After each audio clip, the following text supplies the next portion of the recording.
Thank you, John and Susan and everyone. It's great to be here. I am going to talk about the Electoral College and the fight against national popular vote, that's NPV, and I'm going to talk about this issue of ranked choice voting. So I titled my talk, NPV and RCV, Two Bad Tastes That Go Worse Together. So, I mean, it is amazing all of the things that the other side is throwing at us, and in this case, very fundamental kinds of attacks on our election processes that would completely upend, on the one hand, presidential elections, in the entire way that we structure our country, right? Something that is completely foundational to the Constitution, our system of states. And on the other hand, the way that we run elections, changing it from being a simple addition problem, right? You add up the votes, 1 plus 1 plus 1 plus 1, and you figure out who won, changing it from an addition problem to an algorithm. From something that can be easily, verified if things are being done correctly, right, via a hand count, to something where you essentially just have to trust the machines, right? So I want to talk about both of these things, and these are both very relevant here in Nevada. As John mentioned, ranked choice voting has already been on the ballot once as a state constitutional amendment. If it passes again next year, it goes into the state constitution. This is California-style jumbo primaries plus ranked choice voting. Right, this would be a very bad thing for Nevada, so we'll talk more about that. National popular vote, the legislature passed it once when Governor Sisolak was around. He vetoed it. To his great credit, he literally said, we're not giving away Nevada's voice to Los Angeles. Right, which is the right, it's not it's not the whole reason to oppose national popular vote, but it's a good one. And of course, Governor Lombardo would also have vetoed it, so the legislature passed that as a constitutional amendment. That means that they have to come back in 2025 and try to pass it again, and if they do, it goes to the ballot here in 2026, right? So both of these are live issues happening right now. And I'm always glad to come out and speak to a group like this, but that's why I'm particularly glad to be here in Nevada. I was here a couple weeks ago up in Reno. I'm going to be here, I think 3 weeks from now for the Republican Women's Convention. Because everything we can do to educate people here in Nevada, we have got to win both of these fights. These are also exciting issues, I should say that, right? One of the reasons why I created Save Our States to defend the Electoral College is because the Electoral College is something that most Americans admit they don't understand.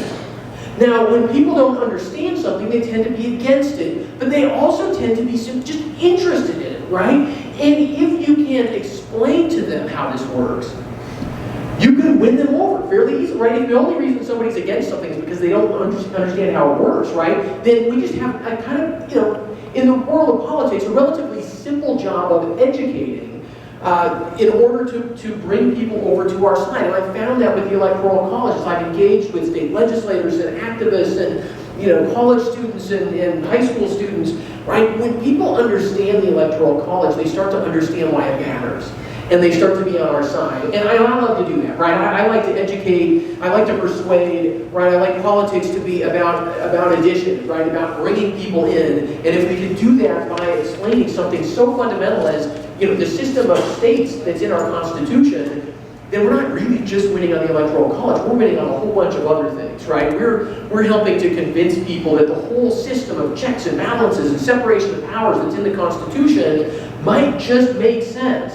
On the other hand, if we lose the Electoral College, the same arguments that they're making against the Electoral College apply against all of the other checks and balances and separation of powers in the Constitution. So I view that as a fight we have to win. And when it comes to ranked choice voting, frankly, there's a political angle.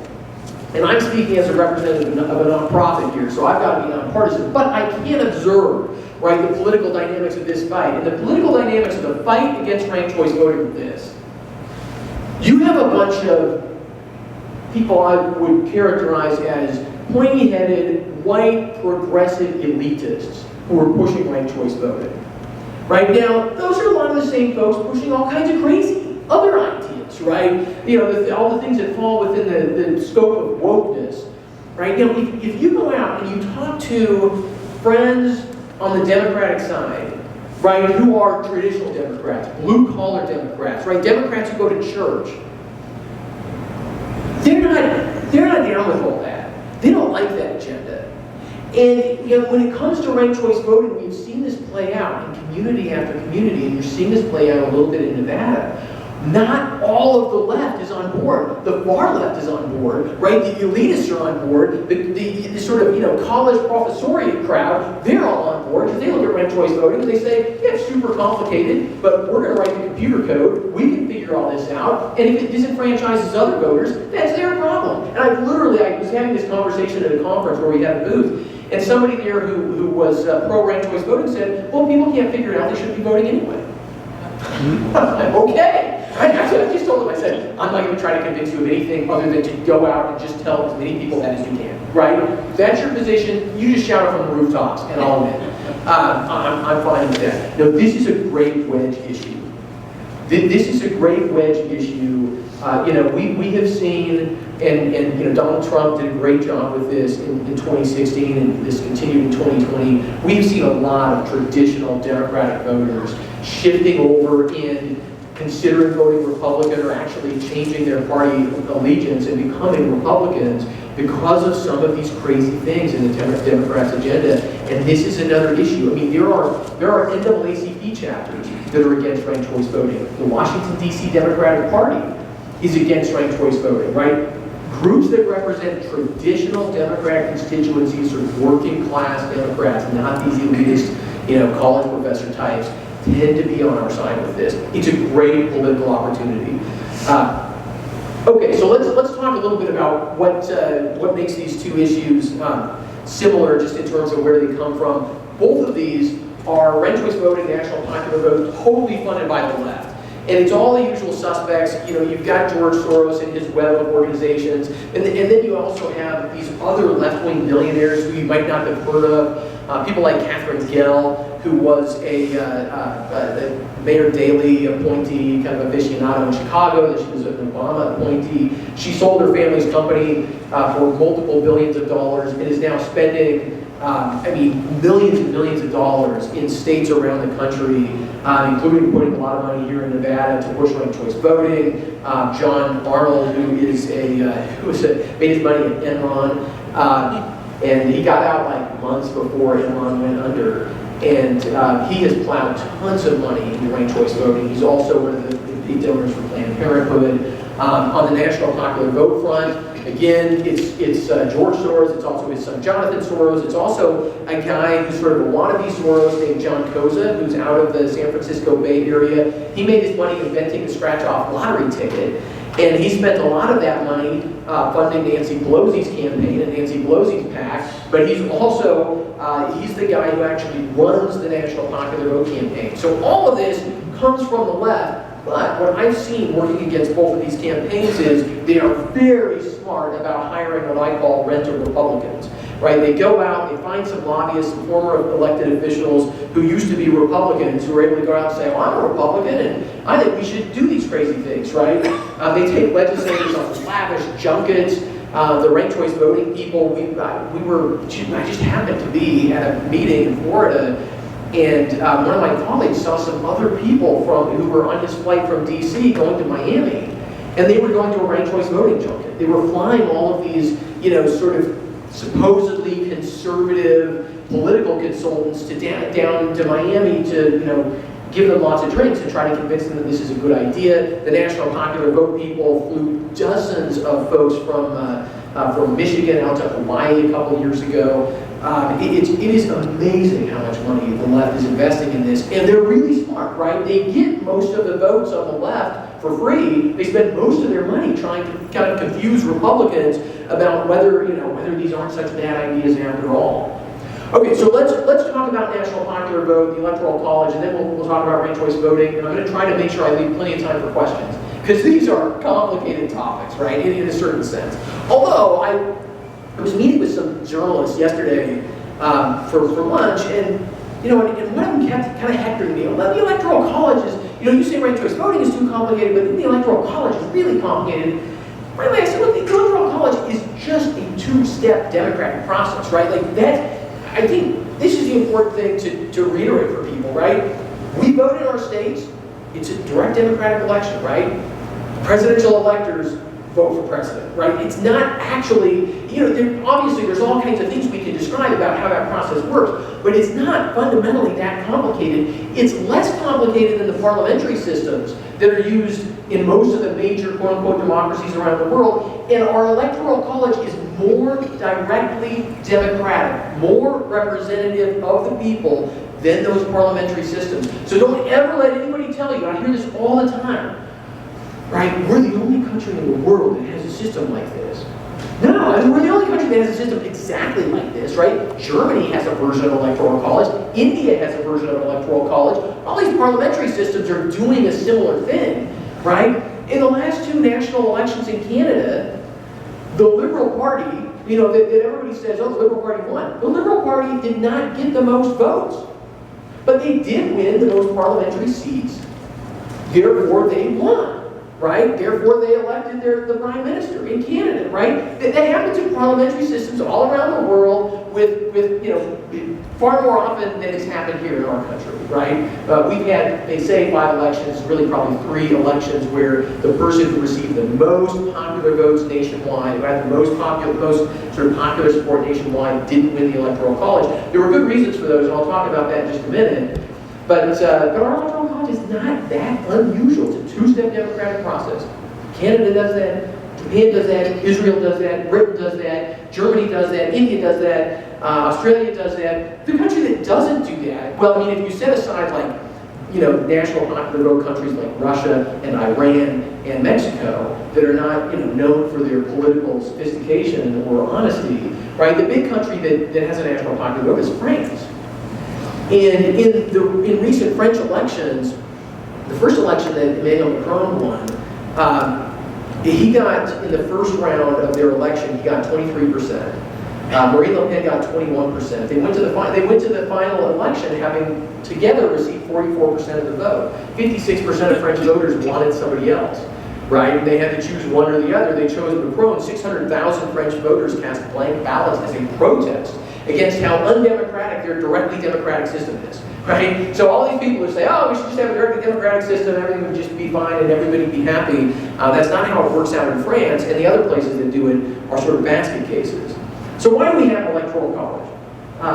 This is in our original Constitution. It's in Article 2, slightly modified in the 12th Amendment, which was adopted in the early years of our republic. But why do we do it this way?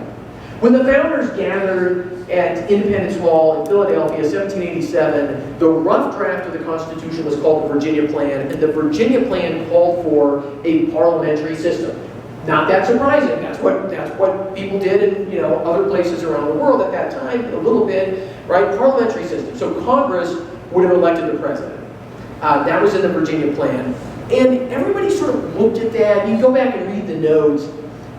And nobody thought that was a really good idea, but it was hard to come up with a better one.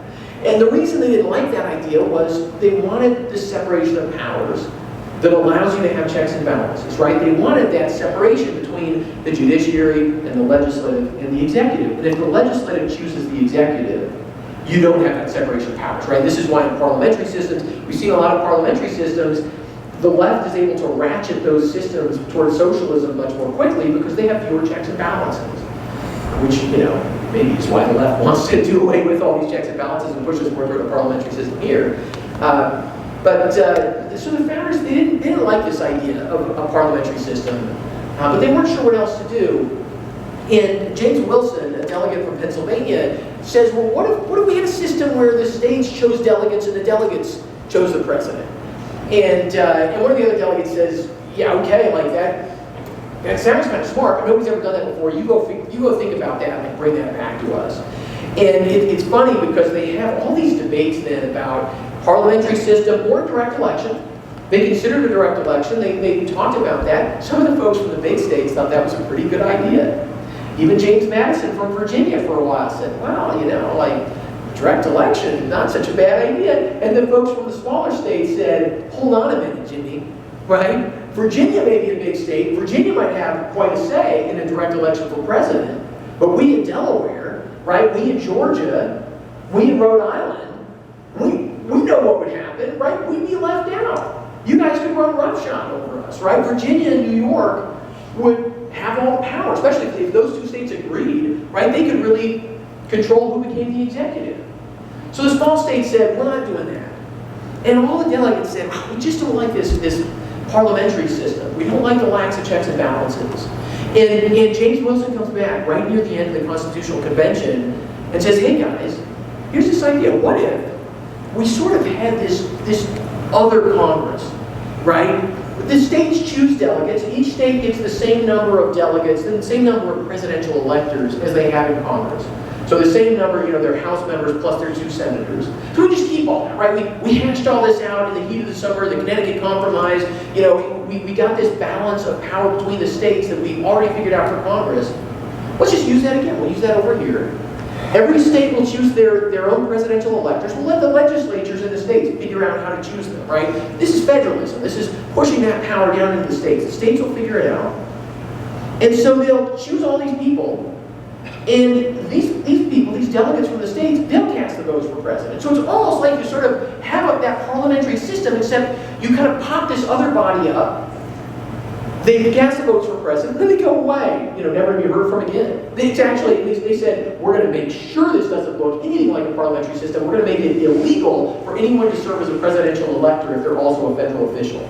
Right? So you see, that's in, some of these people read it and they're like, that's kind of funny that that's in there. And, Oregon once had a problem because they tried to make a postmaster general, I think it was, a presidential elector. And you can't do that because postmaster general is a federal official, right? That's because they were really pushing back against this, this idea that you would have federal officials choosing the president, that you have some kind of breakdown in the separation of powers, something, the parliamentary system creeping back in. That's where the Electoral College came from. Which, by the way, from the description I just gave, you might realize, and everybody here probably already knows this, right?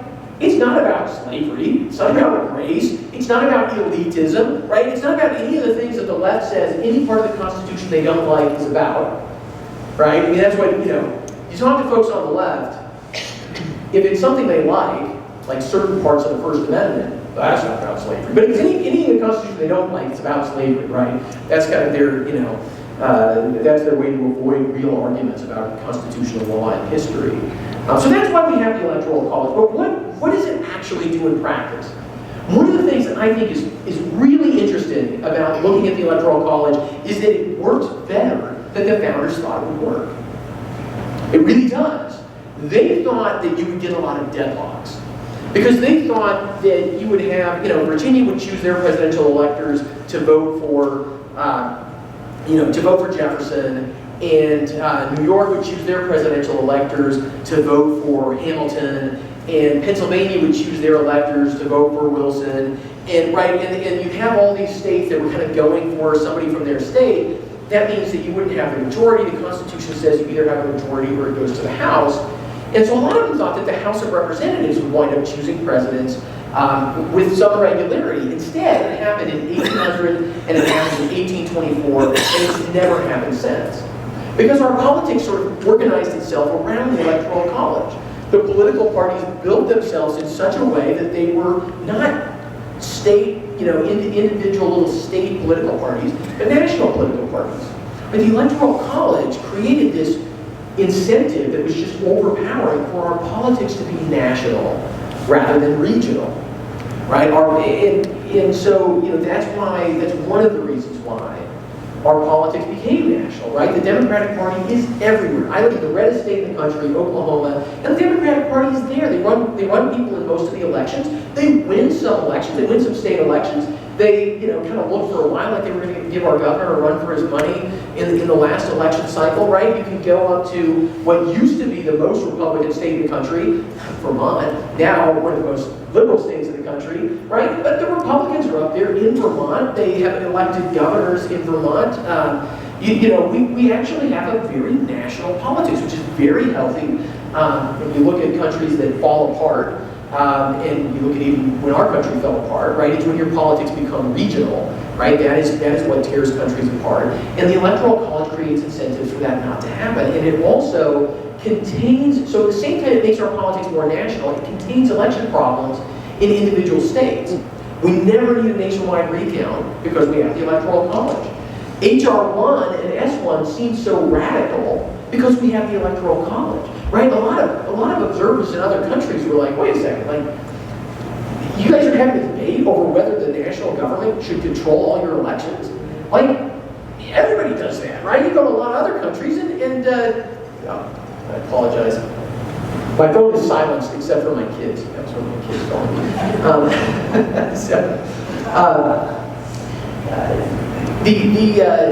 Most countries, right, the national government controls their elections. Here, it's the states that control individual state elections, right? Which means that in Oklahoma, we can say, if you want to vote absentee, you got to have a reason, and you got to provide an ID, right, in some form or fashion when you vote absentee, right? We have other states like California that do things, or Washington State where I used to live, that do things in ways I don't like.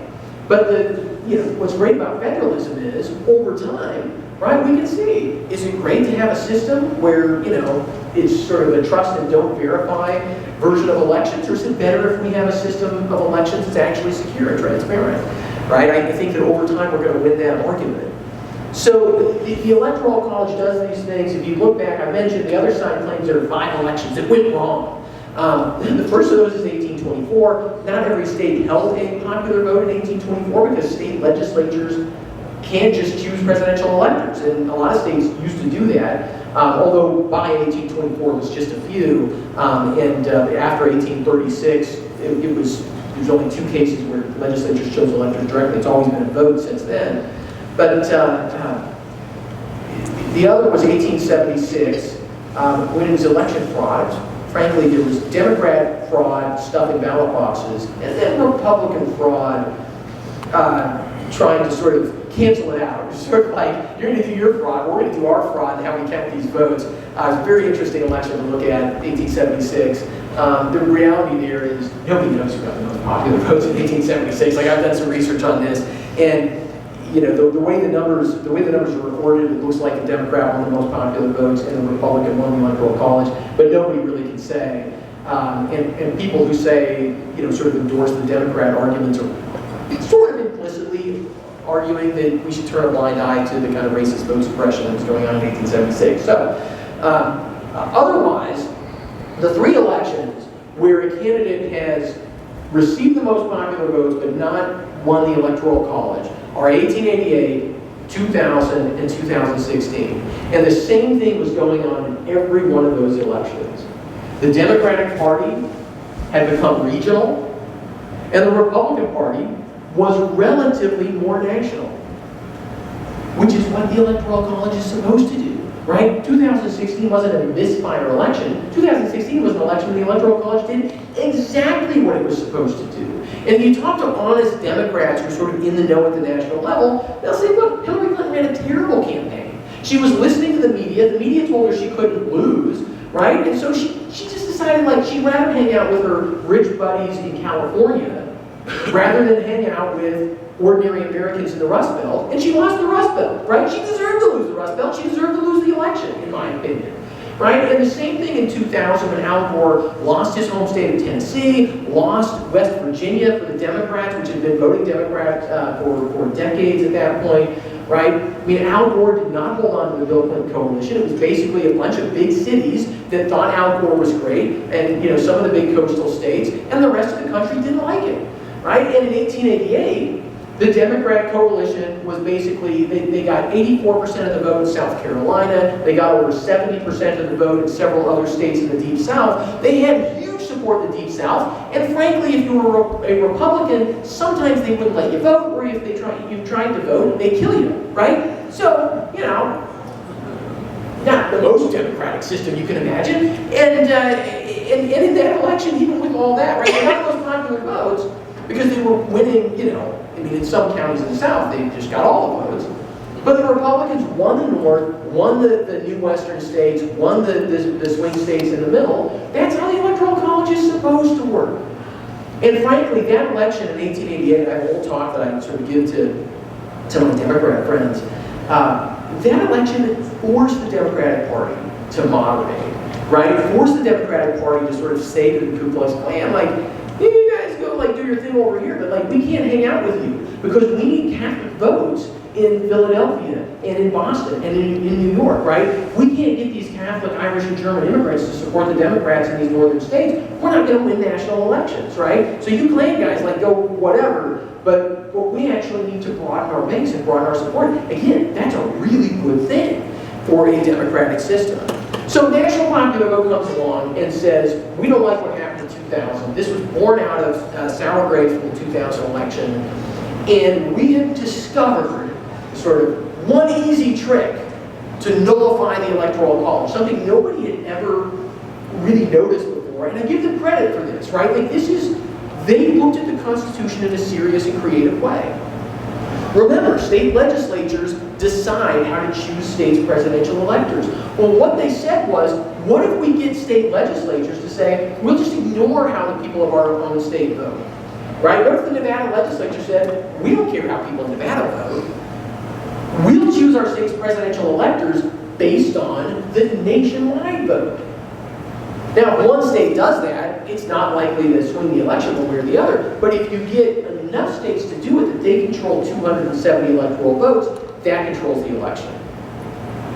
You could force the Electoral College, if that worked, talk for a minute about why that might not work. You could force the Electoral College to rubber stamp the popular vote result. You could nullify the Electoral College without actually changing the Constitution. I mean, again, very clever. And because John Koza is a very wealthy guy, he popped this up into a campaign just overnight. All of a sudden, they came on the scene in 2006. They had lobbyists all around the country. We started tracking this in 2007. I want to save our states in 2009 because they were starting to win states, and nobody really knew this was going on. Because again, nobody even thought, it's an idea so dumb James Madison didn't worry about it, right? State legislatures are going to give away their state's power. They're going to turn to their own voters and say, we don't care what you think. We're going to care, we care more what California thinks than what Nevada voters think. But the power of progressive ideology, the power of this sort of mindless, faith in their view of democracy, right? Like this is a certain idea of democracy, right? That it's just everything should just be, no checks and balances, nothing like that. But if Hillary Clinton got the most votes, then obviously she should just win, and anything else is illegitimate, right? Or in the case of NPV's beginnings, Al Gore, right? Al Gore got the most votes, whether it was really close, whether he ran a bad campaign, whether it was regional, anything like that. We should just cover our eyes to all that, and somehow majoritarianism has replaced the idea of really, I would say democracy, right? One person, one vote is a democratic value. It's not the only value, right? There's also things like minority rights and other kinds of rights and limits on government and all this, right? But the NPV people disregard all that. And they started adding states. They added California, they added New York, they added Illinois, right? At this point, they've added almost all of the blue states to this compact. They have 205 electoral votes committed to the National Popular Vote Compact. That puts them, over 3/4 of the way to putting this into effect. And people always ask me, is this constitutional?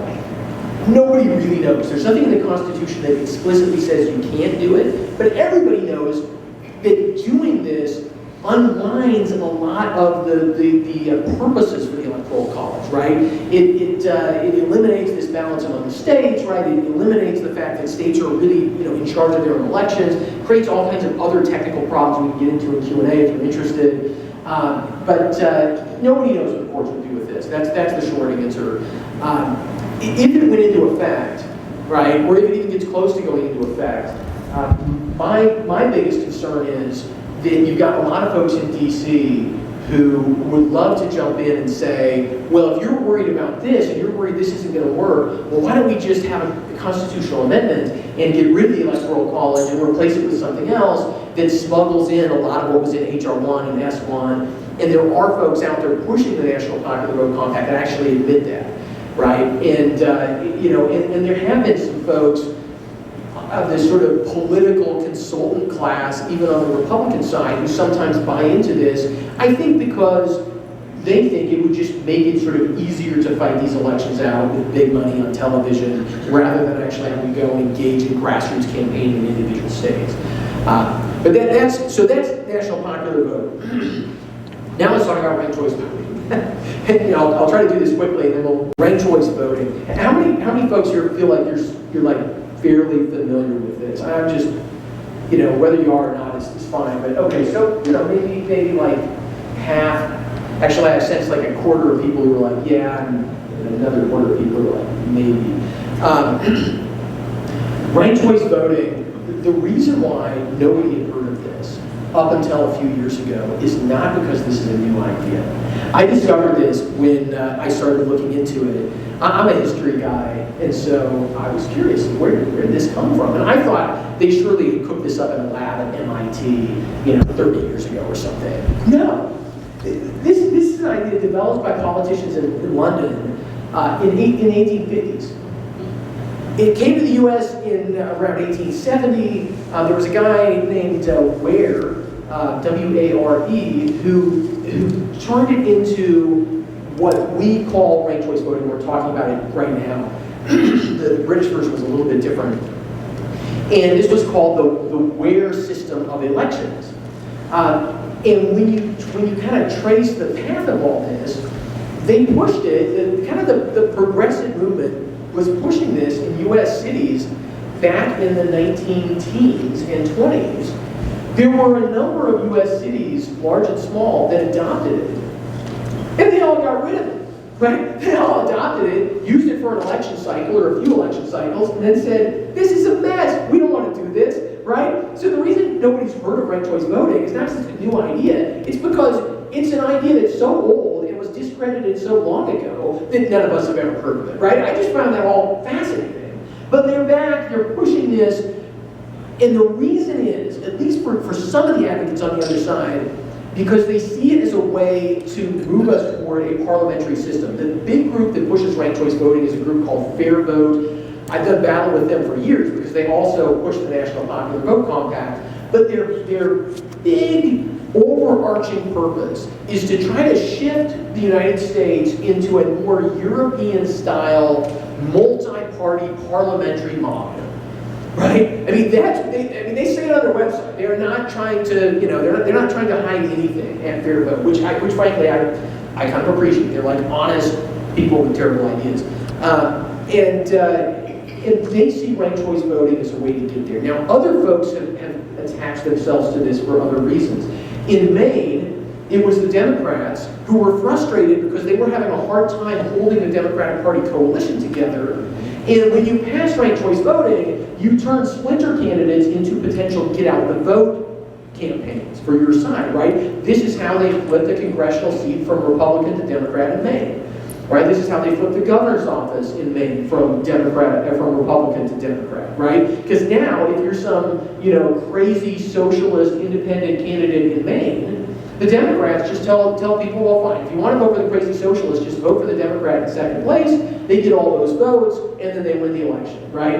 In Alaska, it was the Murkowski camp that really engineered the switch in Alaska to ranked choice voting, although they did it by ballot measure there, and they really told people it was an anti-dark money thing. They put like a little bit of campaign finance stuff in it, which is hilarious because there was literally almost $0 from Alaska spent on the ranked choice. It was almost entirely out-of-state dark money that flowed into Alaska to pass this anti-dark money thing. Oh, and by the way, ranked choice voting is attached to it. Oh, and by the way, that helps Murkowski win and also help the Democrats flip another congressional district to the Democrat side. A little different dynamics there than in Maine. But it is interesting that there are 2 seats in Congress that Republicans have lost specifically because of ranked choice voting, right?